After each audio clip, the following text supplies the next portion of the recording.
Sejam bem-vindos ao canal Histórias de Terror. Nos ajude a chegar aos 1000 inscritos para continuarmos trazendo e melhorando nosso conteúdo. Se inscreva e deixe seu like que nós agradecemos. Por sinal, Semyon Ivanov era um operário de ferrovia. Sua cabana ficava a 10 verstas de uma estação ferroviária, numa direção, e a 12 verstas na outra. Havia, a cerca de 4 verstas dali, há uma fábrica de algodão, inaugurada no ano anterior, cuja alta chaminé erigia-se, sombria, por detrás da floresta. As únicas moradias ao redor eram as cabanas distantes de outros operários. A saúde de Semyon Ivanov estava completamente abalada. 9 anos atrás, servirá, durante a guerra inteira, como servo de um oficial.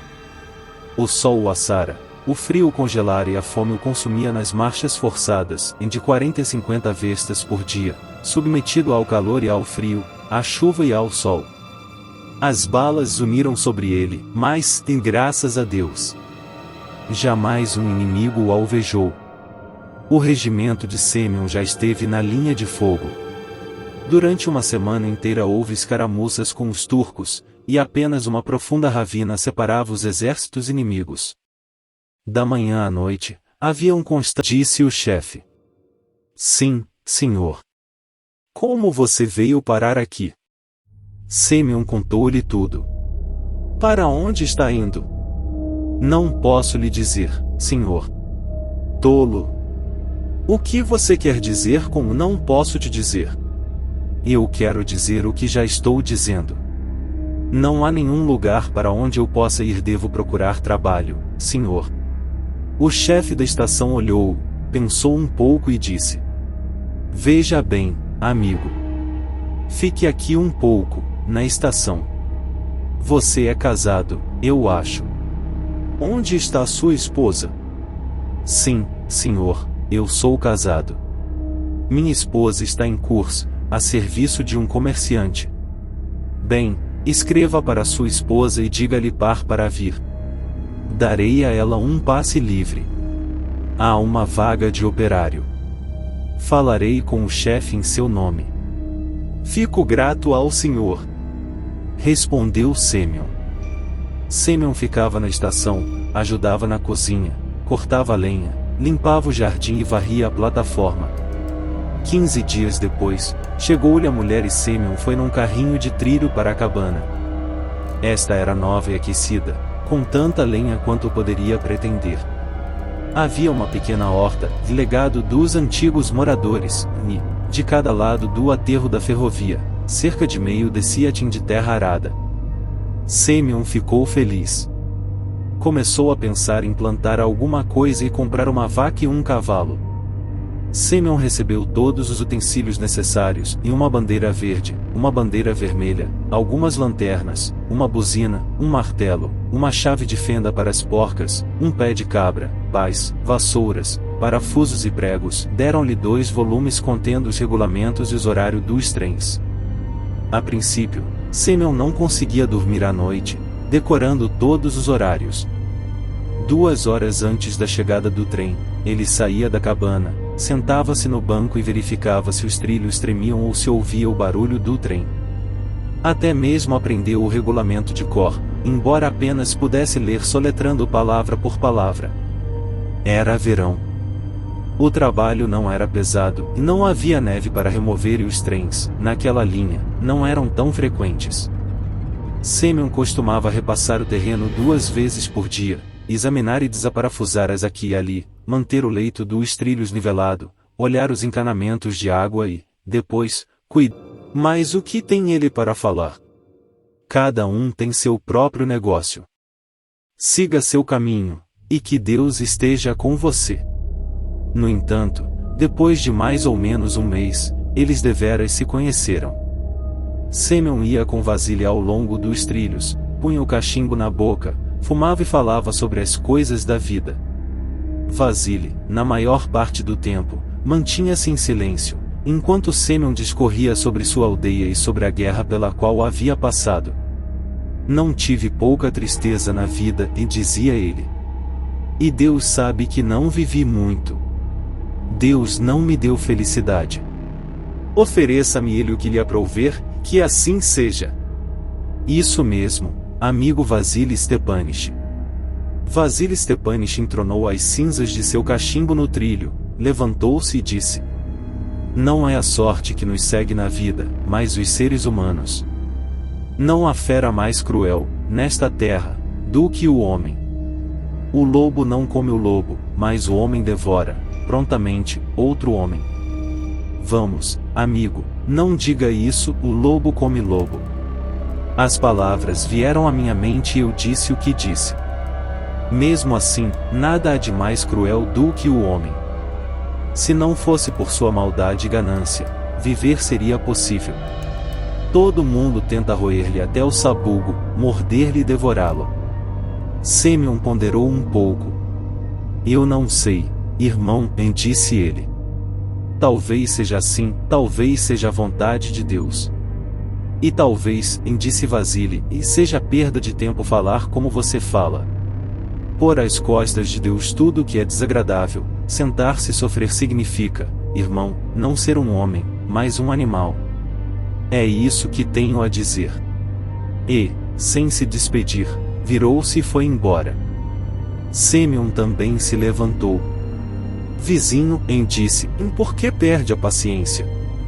Mas o vizinho não olhou para trás e continuou o seu caminho. Sêmion olhou até que Vasily desapareceu numa curva. Então, foi para casa e disse à esposa: Arina, nosso vizinho é um ente perverso, não um homem. No entanto, os homens não brigaram. Encontrarão-se novamente e discutiram os mesmos tópicos. Tudo bem, se não fosse pelos homens, não estaríamos enfurnados nessas cabanas, disse Vasily, em uma ocasião. E se estivermos enfurnados em cabanas, o que muito tempo? Irei a algum lugar, a qualquer lugar. Devo seguir o meu faro. Mas aonde você vai, Stepanich? Pense bem. Aqui você tem casa, aconchego, um pedacinho de terra. Sua esposa é uma mulher trabalhadeira. Pedacinho de terra. Você deveria olhar para o meu pedaço de terra. Não há um só galho nele, e nada. Plantei alguns couves na primavera, justamente quando o inspetor apareceu. Ele disse-me: o que é isso? Por que você não relatou isso? Por que você fez isso sem permissão? Desenterre-os, com raízes e tudo. Ele estava bêbado. Noutra ocasião, ele não teria dito uma palavra, mas, desta vez, sentiu-se incomodado. 3 bons rublos. Vasily ficou em silêncio por um tempo, puxando seu cachimbo. Depois, acrescentou, baixinho: um pouco mais e o que eu não faria com ele? Você é temperamental. Não, eu não sou temperamental. Apenas digo a verdade e o que penso. Sim, ele ainda vai ficar com o nariz sangrando por minha causa. Vou reclamar com o chefe. Veremos, então. E Vasily reclamou com o chefe. Certa vez, o chefe veio vistoriar a linha. Em 3 dias, pessoas importantes viriam de São Petersburgo e a cruzariam. Estavam fazendo uma inspeção, assim, antes da viagem, era necessário pôr tudo em ordem.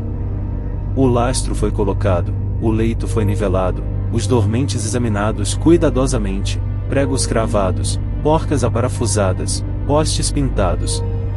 E ordens foram dadas para espalhar areia amarela nas passagens de nível. A mulher da cabana vizinha mandou o velho a erva daninha. Sêmion trabalhou por uma semana inteira. Ele colocou tudo em ordem, consertou seu caftan, limpou e poliu sua placa de latão até que ela brilhasse razoavelmente. Vasily também trabalhou duro. O chefe chegou em um carrinho, com 4 homens labutando nos cabos e alavancas, fazendo zumbir as 6 rodas. O carrinho viajava a 20 verstas por hora, mas as rodas rangiam. Chegou à cabana de Sêmion, que saiu correndo e fez o seu relato à maneira militar. Tudo parecia estar central. Escritório central? Ah, Você vai reclamar, eu suponho. Desista. Vasily Stepanych, esqueça. Não, amigo, eu não vou esquecer. É muito tarde. Veja. Ele me golpeou no rosto, tirou sangue. Enquanto eu viver, não esquecerei. Não vou deixar isto assim. Semyon pegou-lhe a mão. Desista, Stepanych. Olhe que lhe dou bons conselhos. Assim, você não vai melhorar as coisas. Melhorar as coisas? Eu mesmo sei que não vou melhorar as coisas. Você estava certo sobre o destino. Para mim, seria melhor não o fazer. Mas é preciso defender o que é certo. Mas me diga, como isso aconteceu? Como? Ele esmiuçou tudo. Desceu do carrinho, olhou para o interior da cabana. Eu sabia de antemão que ele seria rigoroso e por isso coloquei tudo em ordem. Ele estava saindo quando fiz minha reclamação. Imediatamente, ele gritou: aqui vem um inquérito do governo e você faz uma reclamação sobre uma horta. Aqui estão chegando conselheiros particulares, e você me aborrece com couves. Eu perdi a paciência e disse algo, não muito, mas ofendi, e ele me deu um tapa na cara. Fiquei inerte. Não fiz nada, como se o que ele fez estivesse perfeitamente bem. Eles partiram. Voltei a mim, lavei o rosto e fui embora. E a cabana? Minha esposa ficou lá. Ela cuidará das coisas. Não se preocupe com as estradas deles. Vasily se levantou, recompondo-se. Adeus, Ivanov. Não sei se conseguirei alguém, no escritório, que me ouça. Com certeza você não vai andando. Tentarei, na estação, pegar um trem de carga e amanhã estarei em Moscou. Os vizinhos se despediram. Vasily permaneceu ausente por algum tempo. Em seu lugar, a esposa trabalhará noite e dia. Ela nunca dormia e se cansava, esperando pelo marido. No terceiro dia, a comissão chegou. Uma locomotiva, um carro de bagagens e 2 salões de primeira classe, mas Vasily ainda estava longe. Semyon viu a esposa do companheiro no quarto dia. O rosto da mulher estava inchado de tanto chorar e seus olhos estavam vermelhos. Seu marido voltou? Perguntou. Mas a mulher apenas fez um gesto com as mãos, e sem dizer uma palavra, seguiu seu caminho. Semyon aprenderá, ainda garoto, a fazer flautas com uma espécie de junco. Ele costumava queimar o âmago do caule, fazer furos onde necessário, fixar um bocal em uma extremidade e afiná-la tão adequadamente que quase seria possível tocar, com ela, qualquer área. Ele fez várias flautas em seu tempo livre e as enviou, por seus amigos, entre os freios de carga, para o bazar da cidade. Conseguiu 2 copeques por cada um. No dia seguinte à visita da comissão, deixou a esposa em casa para apanhar o trem das 6 e partiu para a floresta para cortar alguns gravetos. Foi até o final de seu terreno, e neste ponto a linha fazia uma curva fechada, desceu o aterro e chegou à floresta no sopé da montanha. A cerca de meia vesta havia um grande pântano, e era ao seu redor que cresciam os esplêndidos juncos para as suas flautas. Cortou um feixe inteiro de talos e pôs-se de volta para casa. O sol já estava baixo e, naquela mortal quietude, somente o gorjeio dos pássaros e o crepitar da madeira morta, sob seus pés, eram audíveis. Enquanto caminhava rapidamente, imaginou ouvir o tilintar de ferro batendo em ferro e redobrou o passo. Não havia nenhum reparo acontecendo em sua seção. O que seria aquilo? Ele emergiu da floresta, o aterro ferroviário estava bem alto, diante dele. No topo, um homem estava agachado no leito da linha, ocupado com alguma coisa. Semyon começou a rastejar, silenciosamente, em sua direção. Pensou que era alguém atrás das porcas que seguravam os trilhos. Observado, viu que o homem se levantava, segurando um pé de cabra na mão. O homem havia afrouxado um trilho, movendo-o para um lado. Uma névoa flutuou diante dos olhos de Sêmyon. Quis gritar, mas não pôde. Era Vasile. Sêmyon subiu a margem, enquanto Vasile, com o pé de cabra e a chave inglesa, deslizava de ponta-cabeça para o outro lado. Vasile Stepanich. Meu querido amigo, volte. Dê-me o pé de cabra. Vamos colocar o trilho de volta. Ninguém saberá de nada. Volte. Salve sua alma do pecado. Vasile não olhou para trás. Desapareceu na floresta. Sêmyon estava diante do trilho que havia sido torcido. Jogou no chão seu feixe de gravetos. Um trem estava para chegar, não um cargueiro, mas um trem de passageiros. E Sêmyon não tinha nada para detê-lo, nem mesmo uma bandeira. Ele não conseguiu recolocar o trilho e nem cravar as pontas com as próprias mãos. Era necessário correr. Era absolutamente necessário correr até a cabana para apanhar algumas ferramentas. Deus me ajude! Murmurou. Sêmyon se pôs a correr, tomando a direção da cabana. Já estava sem fôlego, mas ainda corria, caindo de vez em quando. Ele havia desbravado a floresta e estava a apenas algumas centenas de metros de sua cabana, e não mais, quando ouviu a sirene distante da fábrica, em 6 horas. Em 2 minutos, o trem número 7 chegaria. Ó, Senhor, tenha piedade das almas inocentes. Em sua mente, Sêmyon viu a locomotiva bater contra o trilho solto, com sua roda esquerda, estremecer, despencar, rasgar e estilhaçar os dormentes, e bem ali havia uma curva e o aterro de 22 metros de altura, no qual a máquina iria tombar. E os vagões de terceira classe estariam lotados de criancinhas. Todos sentados no trem agora, nem de longe sonhando com o perigo. Ó, Senhor! Diga-me o que fazer. Não. É impossível correr para a cabana e voltar a tempo. Sêmyon não correu à cabana. Voltou e disparou, ainda mais rápido do que antes. Ia às cegas, quase mecanicamente. Ele mesmo não sabia o que iria acontecer. Então, correu até o trilho que havia sido puxado, os dormentes estavam amontoados. Ele se abaixou, pegou um deles, sem saber porquê, e correu mais longe. Parecia-lhe que o trem já estava chegando. Ouviu o apito distante e o tremor silencioso e regular do estrilho. Mas suas forças se esgotaram.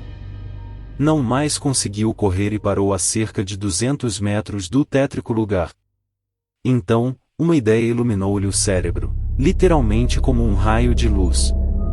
Tirando o gorro, extraiu de dentro dele um lenço de algodão, puxou a faca do cano da bota e benzeu-se, murmurando: Que Deus me abençoe! Então, enterrou a faca em seu braço esquerdo, acima do cotovelo. O sangue jorrou, fluindo numa corrente quente. Depois, ele encharcou o seu lenço, alisou, amarrou a chulipa e estendeu aquela bandeira vermelha. E ficou, de pé, acenando com a sua bandeira. O trem já estava à vista. O maquinista não o veria, chegaria perto, e um trem pesado não pode ser parado em 200 metros. E o sangue continuava a fluir. Sêmyon pressionou as bordas da ferida para fechá-la, mas a torrente de sangue não diminuiu. Evidentemente, ele havia cortado o braço muito fundo. A cabeça começou-lhe a girar, manchas pretas puseram-se a dançar diante de seus olhos, e então, tudo escureceu. Havia-lhe um zumbido nos ouvidos. Ele não podia ver o trem ou ouvir-lhe o barulho. Apenas um pensamento o dominava: não vou conseguir ficar de pé. Vou cair e soltar a bandeira. O trem vai passar por cima de mim. Ajude-me, ó Senhor! Depois, tudo escureceu. A sua mente esvaziou-se e ele deixou cair a bandeira. Mas a bandeira manchada de sangue não tombou ao chão. Uma mão a agarrou, e a segurou, bem alto, para alertar o trem que se aproximava. O maquinista viu, Fechou o regulador e inverteu o vapor. O trem parou. As pessoas saltaram do vagão e formaram uma multidão. Viram um homem caído, sem sentidos, sobre os trilhos, encharcado de sangue. E viram outro homem, parado ao seu lado, com um pano manchado de sangue atado à chulipa. Vasily olhou em volta. Depois, abaixando a cabeça, disse: "Prendam-me. Fui eu quem descarrilou os trilhos."